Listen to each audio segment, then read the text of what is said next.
The Caldwell Industries boardroom was an arena of power, where billion-dollar deals were made, where executives with decades of experience shaped the future of the company with sharp words and sharper decisions. This morning's meeting was supposed to be like any other: stock performance reviews, profit projections, cost-cutting discussions. The air buzzed with quiet anticipation, the kind that made men sit up straighter and adjust their ties. Then the door swung open. Victoria Caldwell walked in, exuding the kind of effortless authority that silenced a room without a word. Her tailored suit was pristine, her heels clicked against the polished marble, and her gaze was as sharp as ever. But it wasn't her presence that made the executives freeze mid-conversation. It was the man walking beside her. Ethan Carter didn't belong here, not in their eyes. He wasn't dressed in an Armani suit or carrying a leather briefcase. He wore a janitor's uniform, the deep blue fabric slightly faded, the name Ethan stitched neatly over his chest. A rag was still in his hand, as if he had forgotten to put it down. Silence. The board members exchanged glances, confusion flickering across their faces. Some shifted uncomfortably in their seats, as if waiting for the punchline to an elaborate joke. James Whitmore, the company's CFO, cleared his throat, forcing a polite smile. "Mrs. Caldwell, I assume there's a reason for this."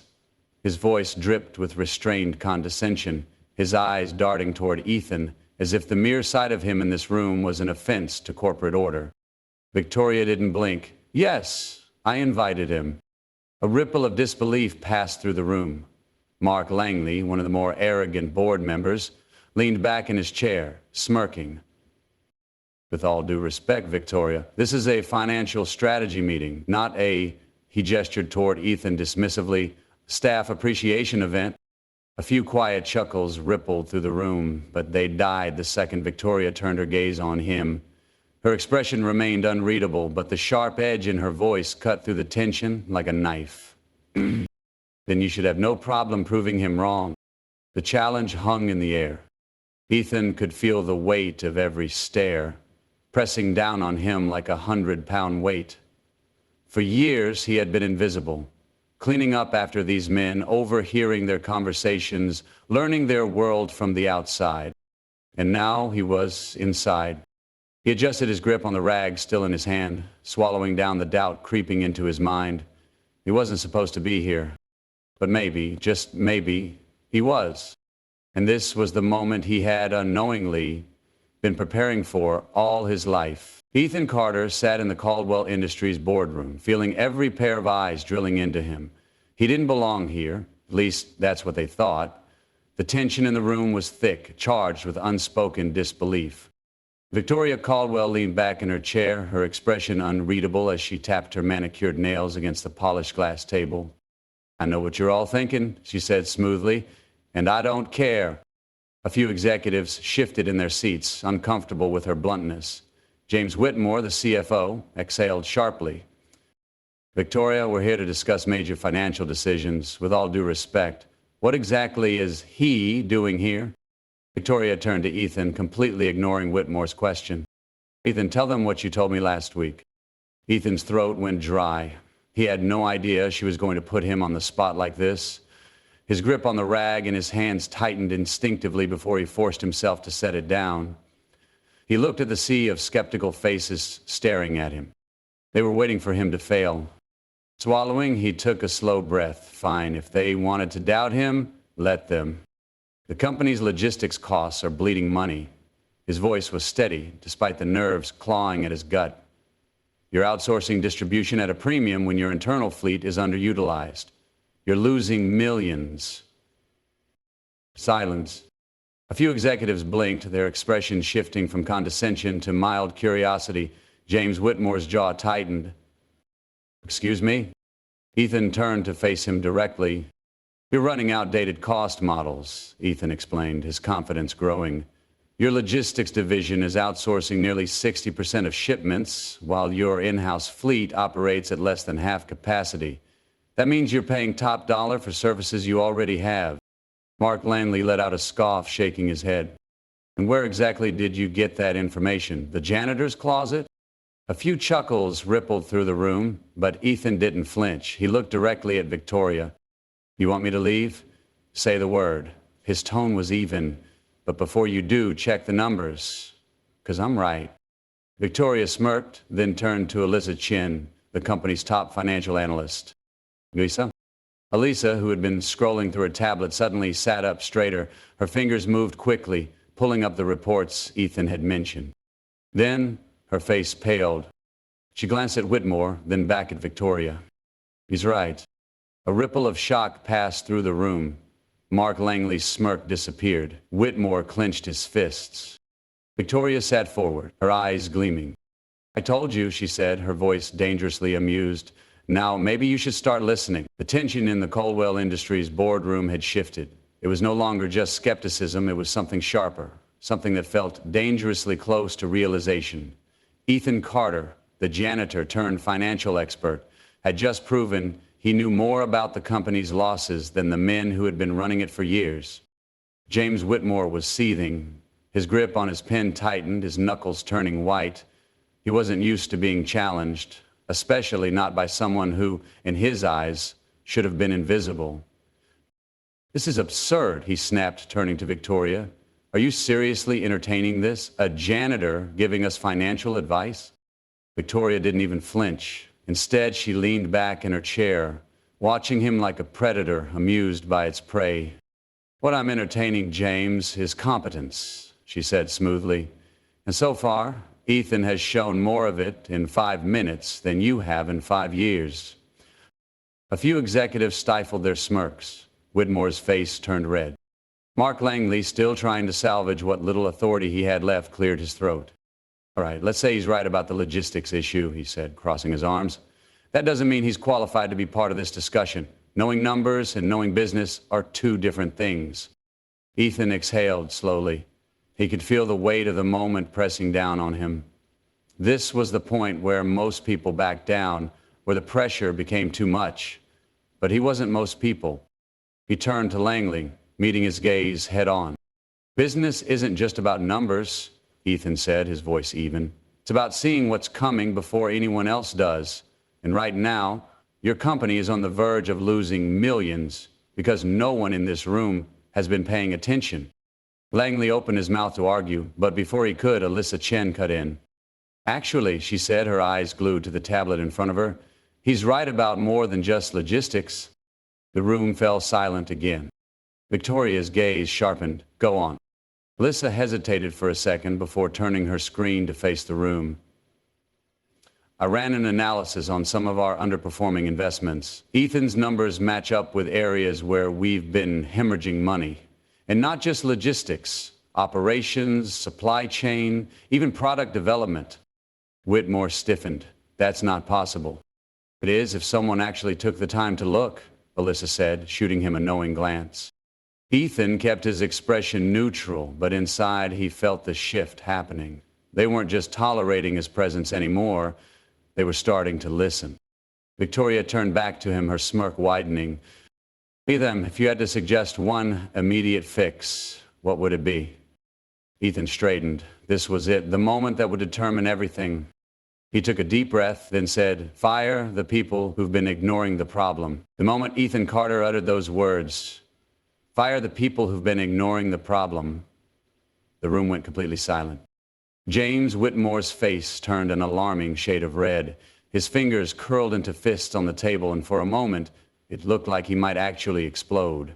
Across from him, Mark Langley sat rigid, his jaw clenched. The other executives exchanged glances, some of them shifting uncomfortably in their seats. Victoria Caldwell, however, didn't look surprised. If anything, she looked intrigued. That's a bold statement, she said, tilting her head slightly. And who exactly do you think should be fired, Ethan? Ethan didn't hesitate. Anyone who knew this company was bleeding money and chose to do nothing about it. Whitmore finally snapped. This is outrageous, he roared, slamming his hand against the table. This is exactly why you don't let unqualified people into these conversations. You don't know what you're talking about, Carter.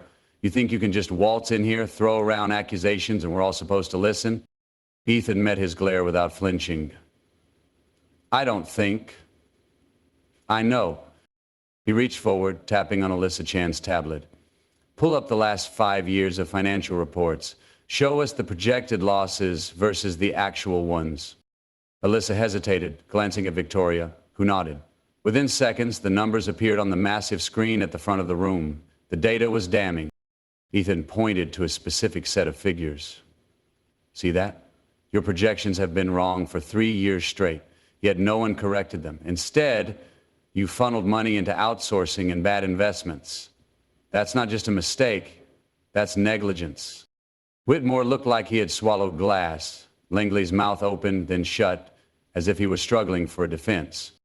Victoria steepled her fingers, watching the chaos unfold with a thoughtful expression.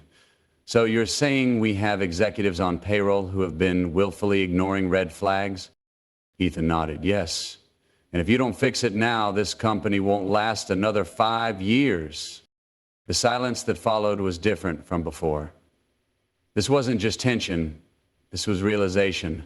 Some of the executives were nodding, others looked down, avoiding eye contact. Then Victoria spoke. James, Mark, leave the room. Both men stiffened. Excuse me? Whitmore snapped. You heard me. Victoria's voice was calm but firm. You're excused. Whitmore looked around, waiting for someone to object. No one did. Even Langley hesitated before pushing back his chair. The door clicked shut behind them. Victoria turned back to Ethan. Keep talking. The tension in the boardroom shifted the moment James Whitmore and Mark Langley walked out. What had started as a confrontation had turned into something much bigger. A reckoning. Ethan Carter sat up straighter, his confidence growing as he realized the tide was turning. The people left in the room weren't dismissing him anymore. They were listening. Victoria Caldwell leaned forward, tapping a manicured nail against the polished glass table. Ethan, I need specifics. How do we fix this? Ethan didn't hesitate. First, we restructure the logistics division. We optimize internal resources instead of wasting money on external contractors. Second, we implement a new forecasting model, one based on current market realities, not outdated projections. And third, he let his gaze sweep across the table, we change the leadership. We can't move forward if the same people who created this mess are still making decisions. A murmur spread through the room. This wasn't just a proposal. It was a call for revolution. Alyssa Chen, who had been furiously taking notes, spoke up. I ran the numbers. If we follow Ethan's plan, we can recover millions within the next fiscal year. A few skeptical glances were exchanged, but no one could deny what was right in front of them. Lawrence Whitman, the CFO, exhaled sharply. You're saying we've been mismanaging resources this badly for years and none of us noticed? Ethan met his gaze. No, I'm saying you noticed, but you ignored it. The silence was deafening. For the first time, Victoria Caldwell smiled. Not the polite corporate kind, but the kind that signaled she had just won. Effective immediately, we're implementing Ethan's strategy, she announced. And as for leadership, there will be changes. She turned to Ethan. I assume you're ready to take on a bigger role? Ethan hesitated for only a second before nodding. Yes. Victoria's gaze swept over the remaining executives. Let this be a lesson to all of you. Real talent doesn't come with a title. It comes with results. Ethan could feel it, the power shift. The janitor, who had once been invisible, had just become the most important person in the room. The boardroom was still humming with tension long after Victoria Caldwell made her announcement. The executives, once so sure of their positions, now sat in uncertain silence. Everything had changed. Ethan Carter, the man they once ignored, was now standing at the center of a corporate revolution. James Whitmore and Mark Langley had been the first casualties, exposed and removed. But the shakeup wasn't over. Victoria wasn't just restructuring the logistics division, she was reshaping the company from the ground up. She turned to Lawrence Whitman, the CFO, who was still reeling from the bombshell Ethan had dropped. Lawrence, you've been here for a long time. You've seen every report, signed every budget approval. How did you miss this? Lawrence swallowed hard. I didn't miss it. I trusted the numbers I was given. Ethan shook his head. The numbers weren't the problem. The people interpreting them were. Elisa Chen, still analyzing the data on her tablet, looked up.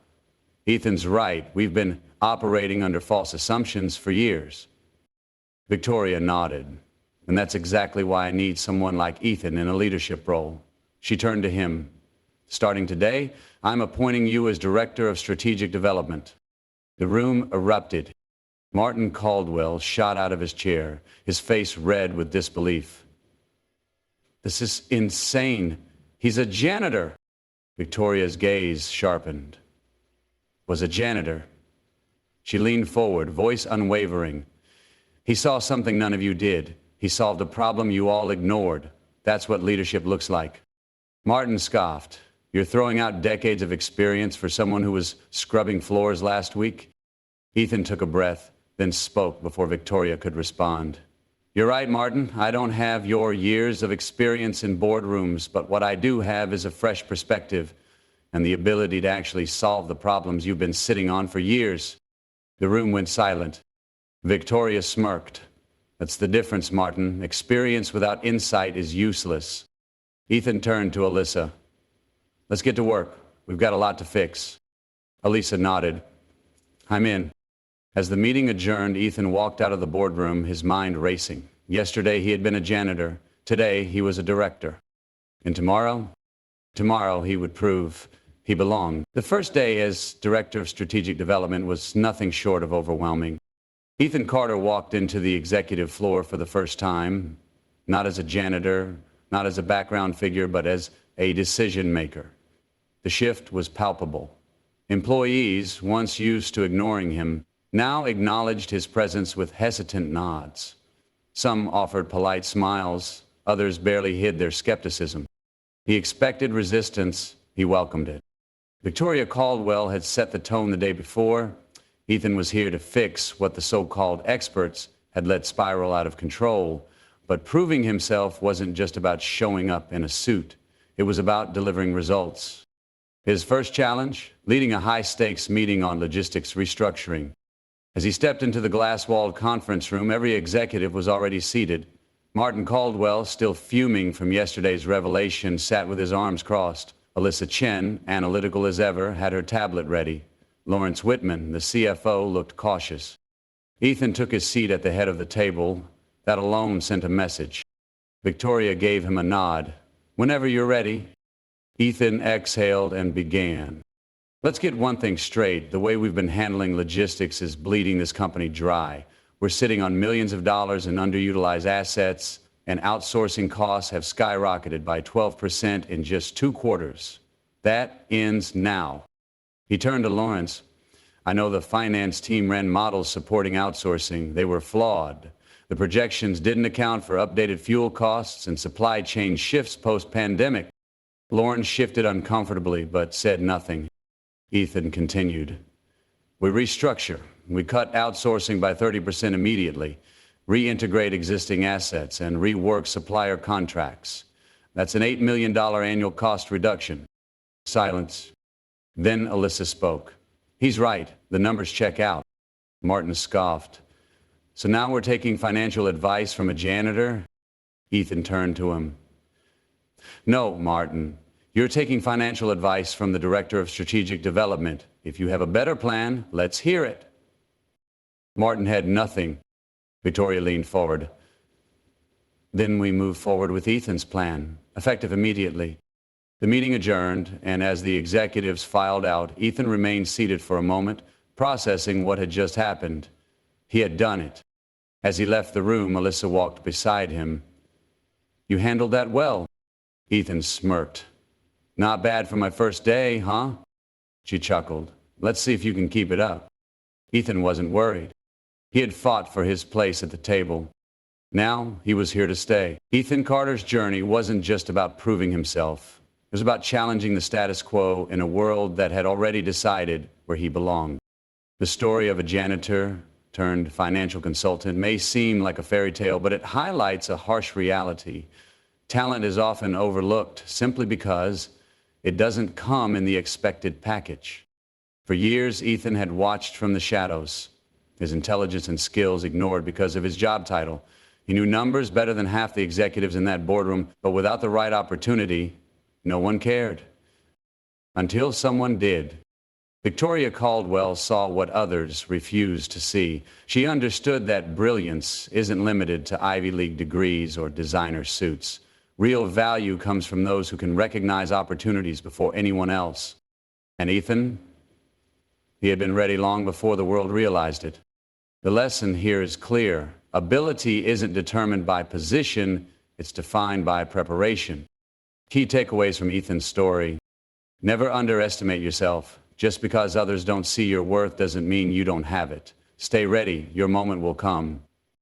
Challenge the system. Ethan didn't just take his opportunity, he exposed the flaws in a corporate machine that prioritized hierarchy over skill. Change happens when people like him refuse to accept how things have always been.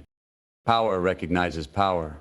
Victoria didn't offer Ethan a job out of pity. She saw an asset. Someone who could change the game.